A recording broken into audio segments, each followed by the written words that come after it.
but we made some changes to our and refinements to our company strategy and as product development and more operations instead.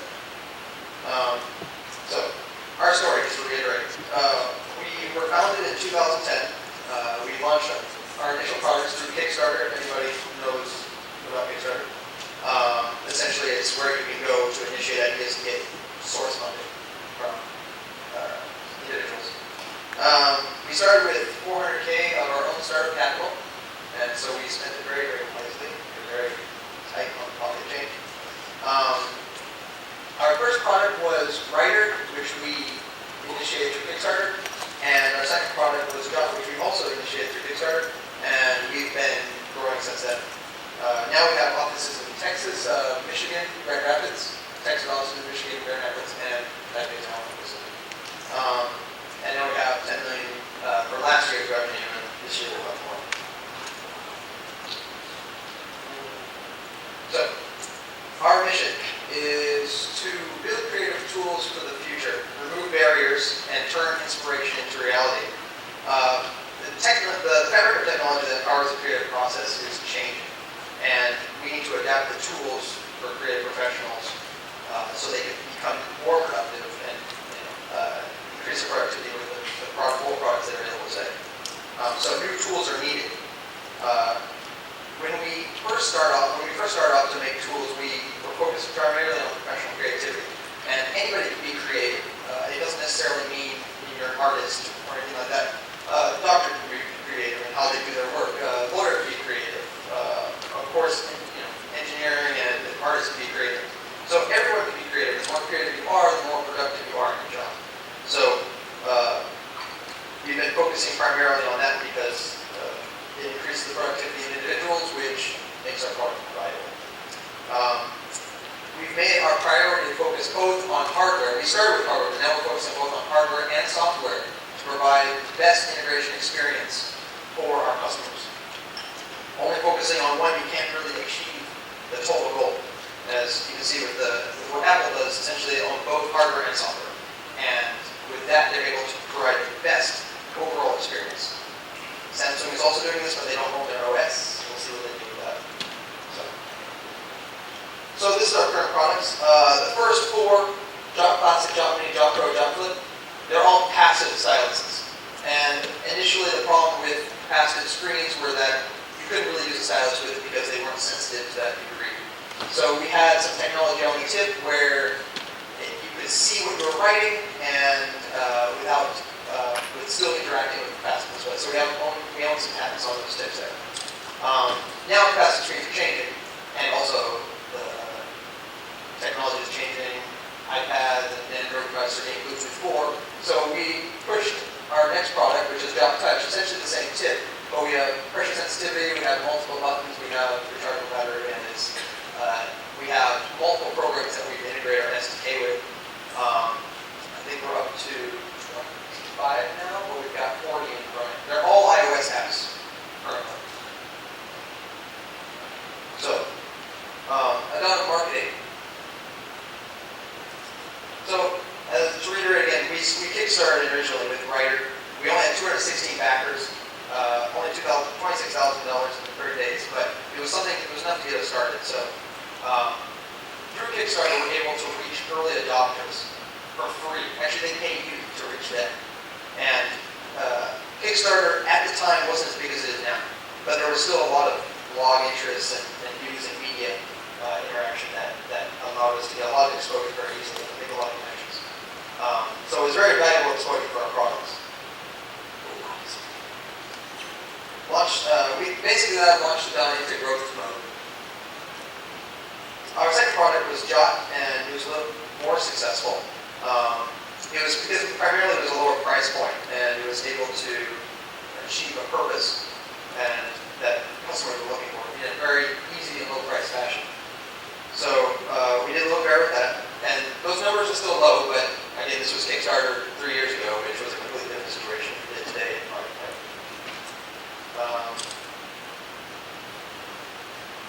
Targeted strategy. We have targeted user-specific advertising. We focus our advertising on where our core demographic of creative professionals are most likely to discover our products.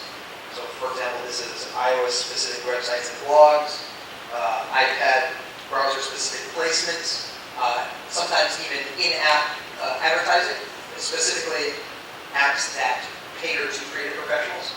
So that's actually one of the best marketing strategies, advertising strategies you can do, because you've already got your captured audience, and you already know that they're interested in this, so you can target them directly. Customers discover us through user-specific advertising, through our website, through media sites, and we have our customer service team, we have a 24-hour customer service team, both in Taiwan and the United States, and we cover a lot of different websites, all these news media. We keep up all the forums, usually have a forum posting site at the bottom of the article. We keep up with that, make sure we answer all our customer questions there. We also have our own forums, and this way we can get our customer to understand that we are trying to focus on them and not just trying to sell them the product. So this is also how you build brand loyalty. So we have extensive social media customer support. We have stuff in Facebook. We have our Facebook page, Twitter. We have YouTube channels. We have our email listings, and we continue the conversation and engage our customers directly. And this is how you build brand loyal advocates. Right? People who go out and actually sell your product for you. I can say this is great. Actually, the customer service is great. We've got compared to other, we use Zendesk, a customer service manager, and compared to other companies, we're extremely high on the customer appreciation, loyalty when they do surveys. So this is really important because it actually doesn't cost that much, and it continues to push our product to brand to additional customers. So people don't want to listen to, customers don't want to listen to you sell them a product. They don't want salesmen. They want a story, and they want a problem that they have solved. They want to be introduced to that problem if they're not already aware of it. But you need to tell a great story about how your product interacts with their life and how we can essentially solve the problem for them. So in all our marketing, we focus on users' benefits of our products and our brand. All our products are built to solve a problem, to remove a barrier. We focus on what they want to hear as opposed to what we want to say. We're not selling them features, we're selling them a solution. So we don't have a long list of features, it's irrelevant. We relate all our products to our company mission, which is to remove the barrier between thought and creation, which was earlier. So this speaks directly to a lot of our customers. And we interact with industry influencers. We get together with industry influencers, people who are very good at their job, who customers look up to, and we voice, they are a voice that consumers trust. And they also have a lot of influence on media, and it's product validation, so it helps a lot with our staying power, and also encouragement of new products.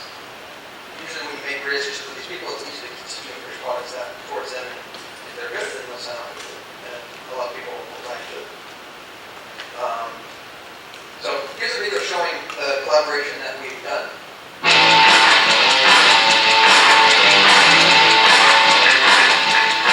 I'm Roger Italian, a visual effects artist. What I like about the Job Touch is the fact that it has a lot of pressure sensitivity and it feels like a real pen.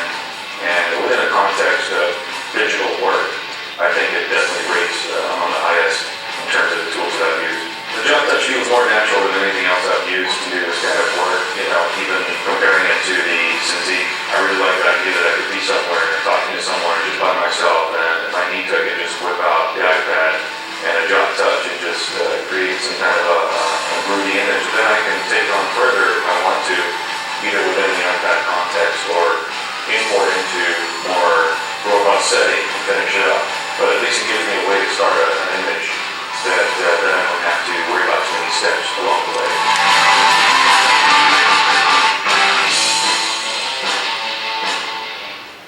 So as you can see, he goes over the fact that he's still using Cintiq, which is an expensive Wacom solution.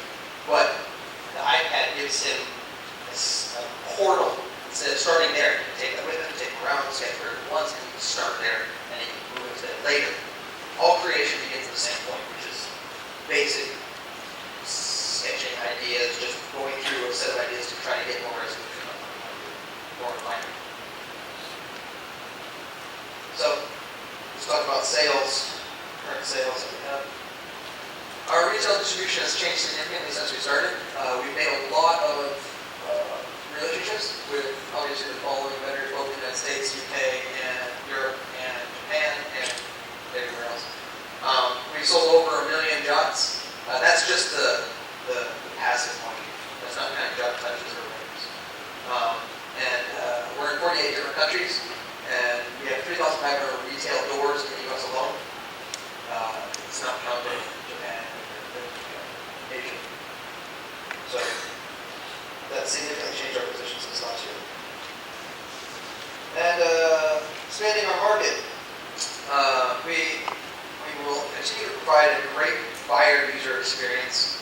And this is important because it's the integration in between both hardware and the software, solving the direct needs of the customer, a specific solution for them, not selling them features, not selling them something that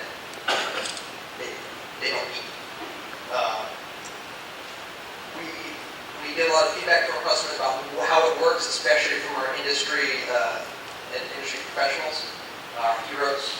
They give us a lot of feedback on what works well, what doesn't, and we incorporate those into future products. And we will utilize our existing partners for growth in the market, distribution channels. Also, we're making a lot of partnerships and inroads to existing companies that are much bigger than us to make a bigger impact on the professional creative space. So, in addition, we'll expand our product offerings into things other than the stylus. The stylus is kind of one from your right hand, right? We want to work to your left hand. We want to work in other spaces as well. Again, it's all to the same goal. And as long as you achieve the purpose that you're after and you achieve the customer's expectation, then it's all those products. So, to reiterate, we are thinkers, doers, and makers, all of us. We build tools that turn inspiration into reality, tools that remove the barrier between thinking and doing, and tools that empower you to create. And the more creative everyone is, the more productive we all are. So, and just a video at the end to